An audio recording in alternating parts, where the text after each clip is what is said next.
C'est un dernier moment de liberté que le gouvernement accorde aux Français. Jusqu'à lundi, ils peuvent encore se déplacer entre les régions. Une tolérance dont ces voyageurs ont décidé de profiter pour un dernier week-end prolongé ou pour fuir les grandes villes ces prochaines semaines. C'est sympa, ils nous ont laissé l'opportunité de passer Pâques, bien sûr en respectant les mesures. Dernière fête avant confinement, quoi. Au départ, j'avais prévu de partir dans le sud-ouest pour des raisons familiales. Et du coup, quand j'ai entendu M. Macron qui a dit que c'était bloqué à partir de, je ne sais plus, début avril, je me suis dit qu'il fallait accélérer le processus. Et du coup, adapter après mon séjour, je pense que je ne vais pas me précipiter pour revenir sur Paris, puisque je ne vois pas l'intérêt. On n'est pas sûr de rentrer lundi comme c'était prévu initialement. Ça dépend si notre entreprise se met à 100% en télétravail. Dans ces cas-là, on restera en Bretagne confiné, on sera peut-être mieux.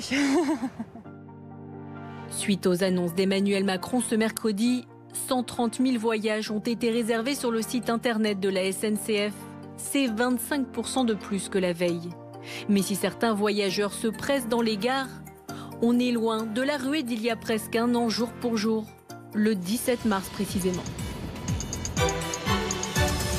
BFM TV 7h, édition spéciale bien sûr au lendemain donc des mesures de confinement décidées par le président de la République. Les citadins continuent ce matin de fuir la ville pour la province. Lors de cette première vague, certains Parisiens étaient au contraire restés dans la capitale.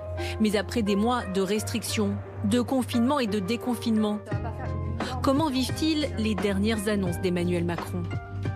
Au premier confinement, ce salon est devenu le bureau d'Émilie et de son mari, mais aussi la salle de jeu de leurs deux filles. Vivre et travailler au même endroit, une situation que cette famille a mal vécue. C'était douloureux et difficile. À Paris, dans un appartement avec 2 enfants, les parcs étant fermés, avec à l'époque les devoirs à la maison aussi, c'était éprouvant. Cette fois, le couple a donc décidé de partir 15 jours en Bretagne.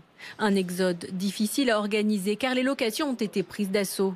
Finalement, la famille passera une semaine dans un appartement et l'autre dans cette maison sur la plage. En tout, on en a eu à peu près pour 1 800 € les 2 semaines. Donc c'est un investissement. Il y aura peut-être moins d'investissement cet été, mais il n'y aura peut-être pas le confinement cet été, donc on est prêt à le prendre. C'est une chance, tout le monde ne peut pas l'avoir, ne peut pas se le permettre, et on est conscient qu'on a de la chance. Et ce qu'on veut, c'est préserver les enfants. Mais même en bord de mer, Émilie et son mari devront télétravailler. Alors avant le départ, il faut prévoir de quoi occuper les filles. Je vais prendre des Adèle. Beaucoup de jeux, lecture. Quand on doit avoir 2 heures de call avec des clients, il faut qu'on ait 2 heures où on est sûr que ça ne va pas crier derrière. Et cette famille n'est pas la seule à avoir besoin de changer d'air. Dès l'annonce des nouvelles restrictions, cette plateforme de location entre particuliers a connu un pic d'activité. Il a enregistré 2 fois plus de réservations qu'en temps normal à cette période. Et pour leur exode, ces Français qui en ont les moyens ont visiblement envie de grands espaces et d'air marin.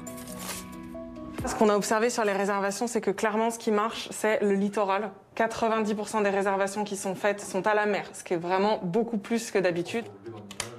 Là, on est sur le littoral, on est à Cap-Ferret, des maisons avec piscine dans le sud et sur la côte. En ce moment, c'est sûr que ça marche très bien.